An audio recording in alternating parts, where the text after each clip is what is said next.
الحمد لله وكفى وسلام على عباده الذين اصطفى أما بعد فأعوذ بالله من الشيطان الرجيم إن الذين توفاهم الملائكة ظالمي أنفسهم قالوا فيم كنتم قالوا كنا مستضعفين في الأرض قالوا ألم تكن أرض الله واسعة فتهاجروا فيها فأولئك مأواهم جهنم وساءت مصيرا إلا المستضعفين من الرجال والنساء والولدان لا يستطيعون حيلة ولا يهتدون سبيلا فأولئك عسى الله أن يعفو عنهم وكان الله عفوا غفورا ومن يهاجر في سبيل الله يجد في الأرض مراغما كثيرا وسعة ومن يخرج من بيته مهاجرا إلى الله ورسوله ثم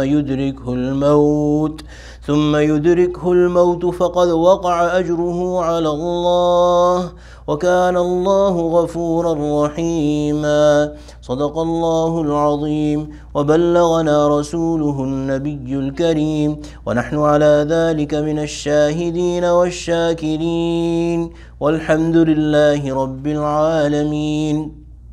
Inshallah, we'll do this one full ruku today about Hijrat. Ayat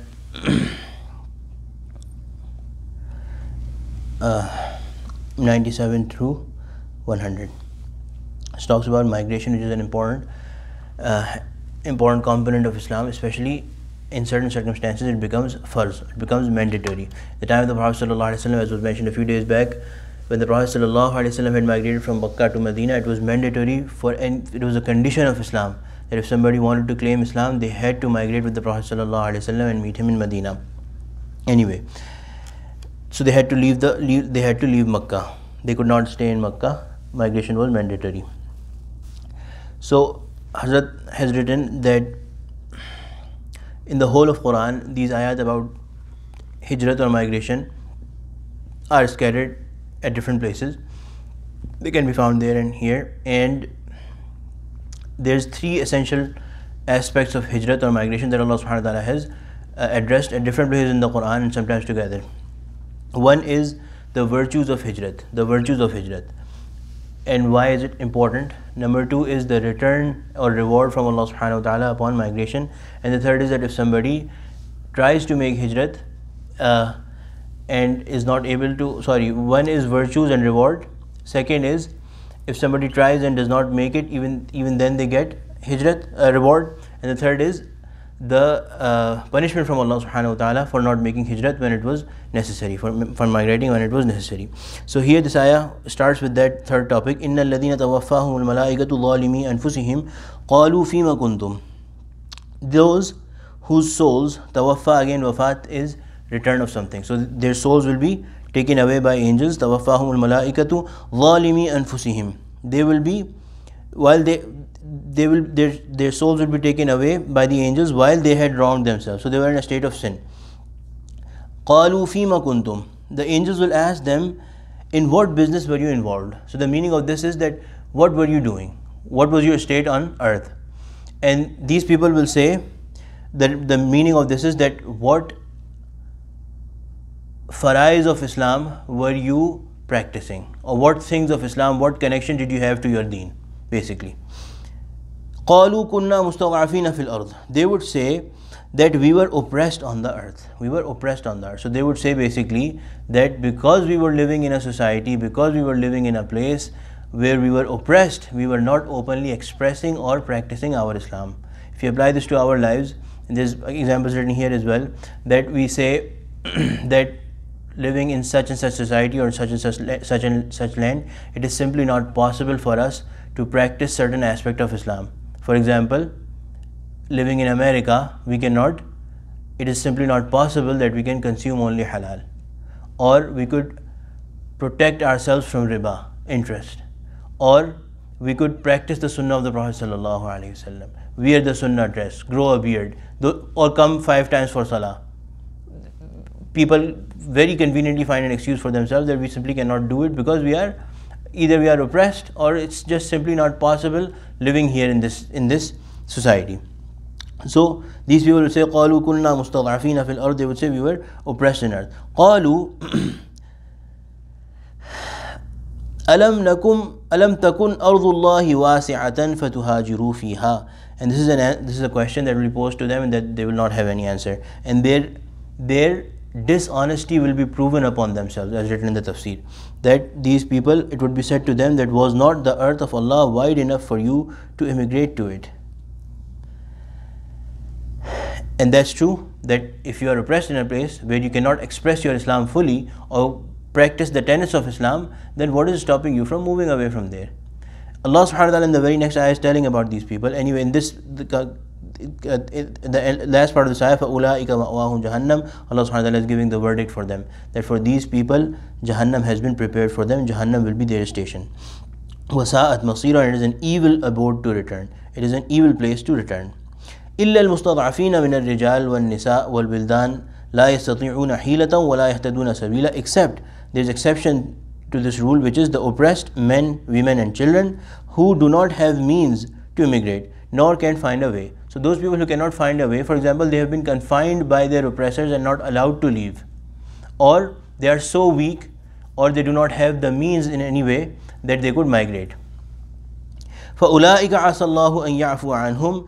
About them it is hoped, it is likely that Allah would pardon such people, such weak people. وَكَانَ اللَّهُ غَفُورًا رَحِيمًا. عَفُوًا غَفُورًا. Allah subhanahu wa ta'ala is most pardoning and most forgiving. وَمَنْ يُهَاجِرْ فِي سَبِيلِ اللَّهِ يَجِدْ فِي الْأَرْضِ مُرَاغَمًا كَثِيرًا وَسَعَةً. Allah subhanahu wa ta'ala is saying that this is the worldly reward, and this is a promise from Allah subhanahu wa ta'ala. وَمَنْ يُهَاجِرْ فِي سَبِيلِ اللَّهِ. Whoever migrates in the way of Allah, يَجِدْ فِي الْأَرْضِ مُرَاغَمًا كَثِيرًا وَسَعَةً. They will find on earth many a place to settle. So this is a promise from Allah subhanahu wa ta'ala. وَسَعَةً, and a wide dimension of resources. Wus'at, in their resources. And from different ulama have written different tafasir of this ayah, meaning of this ayah, but collecting it all, Hazrat Mufti Shafi rahimahullah has written that Allah, it is seen from experience and from the understanding of ulama that at least three things are given to somebody who migrates, but for the right reason, for the sake of Allah subhanahu wa ta'ala, for protecting their deen.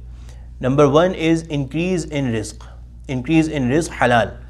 Pure, halal, permissible rizq is given to them in plenty. Number two, they will find a good house to live in, a good place to live in. And they will find peace and plenty. These things are given to them in this world. وَمَنْ يَخْرُجْ مِنْ بَيْتِهِ مُهَاجِرًا إِلَى اللَّهِ وَرَسُولِهِ. In another ayah of the Quran, I think if I remember, we mentioned in Surah Baqarah, if I remember correct, Allah subhanahu wa ta'ala has said that these people, there is a great reward for those people. So in the hereafter, these are only the worldly rewards, but those people who leave their place and move to another place to be able to practice their Islam openly and freely, then Allah subhanahu wa ta'ala has unimaginable reward for them in the hereafter.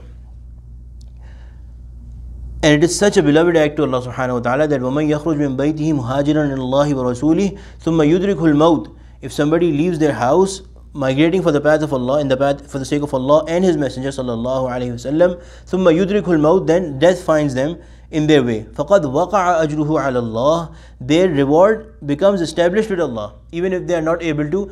A particular background of this ayah is Hazrat Khalid bin Hazam radiallahu anh, if I remember correct, that he migrated from Makkah upon the command of the Prophet ﷺ towards Habsha, but on his way he was bitten by a snake and he passed away. So Allah subhanahu wa ta'ala gave a general rule that those people who are making migration and they are not able to fully do it only because of the act of trying to do it, their ajr or their reward is established with Allah subhanahu wa ta'ala. وَكَانَ اللَّهُ غَفُورًا رَحِيمًا. Allah is the most forgiving and the most merciful.